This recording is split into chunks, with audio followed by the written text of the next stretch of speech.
السلام علیکم ورحمۃ اللہ وبرکاتہ۔ امید کرتی ہوں آپ سب خیر و عافیت سے ہوں گی اور ایمان کے بہترین حالتوں میں ہوں گی۔ اللہ تعالیٰ آپ تک آنے والے ہر شر کو خیر میں بدل دے، آمین۔ آج کا ہم اپنا سبق سٹارٹ کرتے ہیں سورۃ التوبہ کی آیت نمبر 83 سے۔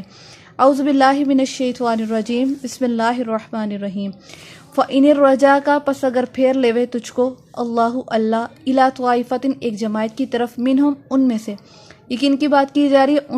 ان میں سے مطلب منافقین کی بات کی جا رہی ہے۔ فَاسْتَأْذَنُوكَ پس اجازت طلب کریں گے آپ سے، لِلْخُرُوجِ واسطے نکلنے کے۔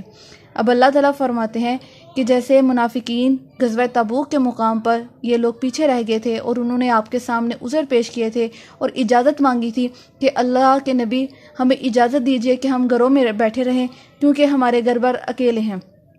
تو اللہ تعالیٰ فرماتے ہیں کہ جب آپ کبھی واپس انہی جماعتوں کی طرف لوٹا دیے جائیں، ان کے پاس آ جائیں، تو یہ کیا کہیں گے؟ اللہ کے نبی ہمیں اجازت دیجیے کہ ہم آپ کے ساتھ جہاد میں نکلیں، کہ اللہ سے کہیے کہ ہم سے کوئی کام لے لیں۔ ٹھیک ہے، یہ ایسے لوگ تھے جو دوگلے تھے، جب جہاد کا حکم نہ ہوا ہوتا تو کہتے کہ ہماری تو بڑی خواہش ہے کہ اللہ کے نبی کے ساتھ، مومنوں کے ساتھ مل کر ہم جنگ کریں، جہاد کریں، دشمنوں کا مقابلہ کریں۔ لیکن جیسے ہی کوئی جہاد کا موقع ملتا، کوئی اجازت ملتی کہ اب تم لوگوں نے جہاد کرنا ہے، تو یہ لوگ فوراً منہ پھیر لیتے اور کہہ دیتے کہ ہم تو جہاد میں نہیں جا سکتے۔ تو یہاں پہ یہ لوگ اب کیا کہہ رہے ہیں؟ اللہ کے نبی سے اجازت طلب کر رہے ہیں کہ ہمیں نکلنے دیجیے۔ فقل پس کہہ دیجیے، لن تخرجو ہرگز نہ نکلو گے، معیا میرے ساتھ، ابداً کبھی بھی، ولن تقاتلو اور نہ لڑو گے، معیا میرے ساتھ، عدوًا دشمن سے۔ اب اللہ تعالیٰ یہاں پہ کہہ رہے ہیں کہ واضح طور پر ان کے کہہ دیجئے کہ اے منافقو، ہرگز تم اللہ کے نبی کے ساتھ کبھی بھی نہیں نکل سکتے اور نہ ہی دشمنوں کے خلاف اللہ کے نبی کے ساتھ مل کر ان کا مقابلہ کرو گے۔ کیوں؟ کیونکہ ہم نے پچھلے سبق میں پڑھ چکے، پہلی آیتوں میں ہم نے پڑھا کہ اللہ تعالیٰ نے کہہ دیا کہ اب آپ منافقین سے جہاد شروع کر دیجئے، منافقین کے لیے سخت ہو جائیے۔ یہ حکم کیوں ہوا؟ تاکہ منافقین کو زیادہ حوصلہ افزائی نہ ہو اور ان کا جو ظاہر تھا، یعنی جو وہ چھپا کے رکھتے تھے، وہ ظاہر ہو جائے۔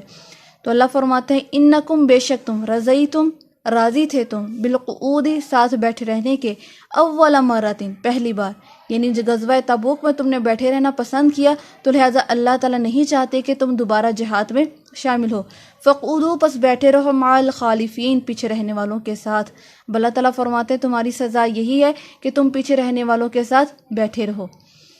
ولا تثلوا ولا تصلی اور مت نماز جنازہ پڑھیے، علی احد کسی ایک کی، منہم ان میں سے مراد منافقین کی بات کی جا رہی ہے یہاں پہ، اور اللہ کے نبی سے کیا مخاطب کیا جا رہا ہے کہ ان میں سے کسی ایک کا بھی نماز جنازہ ادا نہ کیجیے، ماتا جو مر جائے، ابداً کبھی بھی، ان میں سے کوئی بھی مرے آپ ان کا نماز جنازہ ادا نہیں کریں گے۔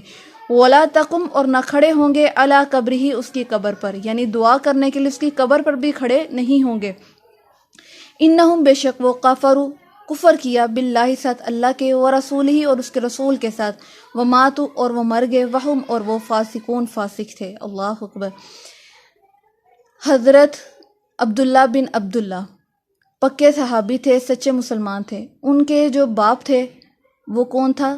عبداللہ بن ابی سلول، اور وہ منافقین کا سردار تھا، منافق کا سردار تھا۔ تو جب وہ فوت ہو چکا تو حضرت عبداللہ بن عبداللہ اللہ کے نبی کے پاس آئے کہ اللہ کے نبی، میرے والد کا انتقال ہو چکا ہے، تو لہٰذا آپ اس کا جنازہ پڑھائیے۔ تو اللہ کے نبی جو سب کے لیے رحمت بن کر آئے، ان کو پتہ تھا یہ منافق کا سردار ہے، ہمارا سب سے بڑا دشمن ہے، انہوں نے اس کا انکار نہیں کیا بلکہ کہا کہ چلو میں تمہارے ساتھ اس کا نماز جنازہ ادا کرتا ہوں۔ حضرت عمر رضی اللہ تعالیٰ عنہ نے بڑا اعراض کیا کہ اللہ کے نبی، یہ ایسا شخص ہے جس نے مختلف طرح سے ہمیں تکلیفیں دی، مختلف طرح سے ہمارے خلاف چالیں چلی، تو آپ کیوں اس کے لیے نماز جنازہ ادا کر رہے ہیں، اس کے لیے کیوں دعا کر رہے ہیں؟ تو اللہ کے نبی مسکرائے اور اس کے ساتھ چل پڑے کہ نہیں، کہ نماز جنازہ ادا کرنا چاہیے۔ اس موقع پر یہ آیت نازل ہوئی۔ اللہ کے نبی نماز جنازہ کھڑی کرنے والے ہی تھے، نماز ادا کرنے والے تھے، تو اللہ تعالیٰ نے یہ وحی نازل کر دی اور اللہ کے نبی کو روک دیا اس عمل سے کہ آپ کسی منافق کی نماز جنازہ ادا نہیں کریں گے، حتیٰ کہ اس کے لیے استغفار بھی نہیں کریں گے۔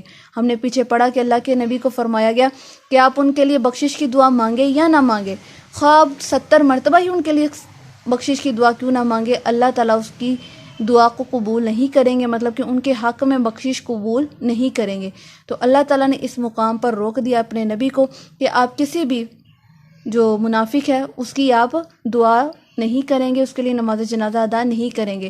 پھر ایسا ہوا کہ اللہ کے نبی کے پاس کوئی آتا نماز جنازہ کے لیے کہ اللہ کے نبی آئیے، فلاں آدمی فوت ہوا ہے تو اس کے لیے نماز جنازہ ادا کیجئے، تو اللہ کے نبی پہلے پوچھ لیتے کہ وہ انسان کیسا تھا۔ اگر وہ بدچلن ہوتا تو اللہ کے نبی منع فرما دیتے اور کہہ دیتے کہ تم جو چاہو اس کے ساتھ مرضی کرو اور جیسے مرضی اس کو دفناؤ، میں اس کا نماز جنازہ ادا نہیں کر سکتا۔ اگر یہی رول ہمارے معاشرے میں عام ہو جائے کہ جو بدچلن ہے، جس کا کردار اچھا نہیں ہے یا جو منافق ہے، ہم اپنا جو معاشرہ ہے، ہم اپنا جو زندگی کا طرز عمل ہے وہ اگر صحابہ کرام کے مطابق کر لیں، اللہ کے نبی کے مطابق کر لیں، تو یقین مانیے بہت ساری برائیاں جو آج جنم لے رہی ہیں وہ سب سرے سے ہی ختم ہو جائیں۔ جب لوگوں کو پتہ چل جائے کہ ہم ایسا عمل کریں گے، ہم ایسی منافقت کریں گے تو ہمارا نماز جنازہ ادا نہیں کیا جائے گا، تو تب ہمارے ساتھ کیسا سلوک ہوگا۔ تو اسی خوف سے ہی شاید وہ پیچھے ہو جائیں۔ اگر کہہ دیا جائے کہ جو نماز نہیں ادا کرتا، جو بے نمازی ہے، اس کا جنازہ ادا نہیں کیا جائے گا اور اس پر عمل کیا جائے اس حکم پر، تو یقین مانیے کوئی بھی بے نمازی نظر نہ آئے۔ سب اسی ڈر سے پڑھیں کہ ہمیں موت کا وقت جب آئے گا، جب ہمارے پاس کوئی نہیں ہوگا، تو دفنانے ٹائم کیا ہمارا حال ہوگا کہ ہمارا نماز جنازہ ادا نہیں کیا جائے گا، لوگ کیا کہیں گے۔ ہمیں آج کل سب سے زیادہ ٹینشن ہی یہی ہوتی ہے، لوگ کیا کہیں گے۔ تو اللہ تعالیٰ نے بھی یہاں پہ اپنے نبی کو منع فرما دیا کس بات سے کہ وہ کسی بھی منافق کا نماز جنازہ ادا نہیں کریں گے۔